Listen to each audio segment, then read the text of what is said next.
dessa casa em agenda nos ministérios e no Congresso Nacional em Brasília. Solicito aos vereadores e vereadoras que procedam ao registro de presenças no terminal eletrônico e no livro de presenças. Passemos à ordem do dia. Em primeira discussão, projeto de lei número 200/2024, contido no processo número 251/2024, de autoria do Poder Executivo, que desafeta imóveis de propriedade do município de Caxias do Sul, que descreve e autoriza permuta por área privada de interesse público.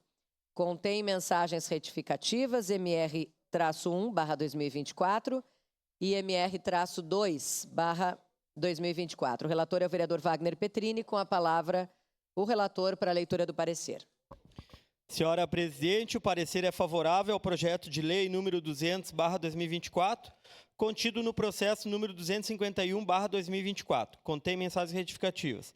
Recebe esta Comissão de Desenvolvimento Urbano, Transporte e Habitação para análise e parecer o projeto de lei número 200/2024, contido no processo número 251/2024, de autoria do Poder Executivo, que tramita em regime de urgência. O referido projeto de lei propõe a desafetação de bens imóveis do município de Caxias do Sul e a autorização para sua permuta por área privada de interesse público. O projeto atende integralmente às diretrizes orçamentárias e fiscais vigentes, bem como aos critérios legais.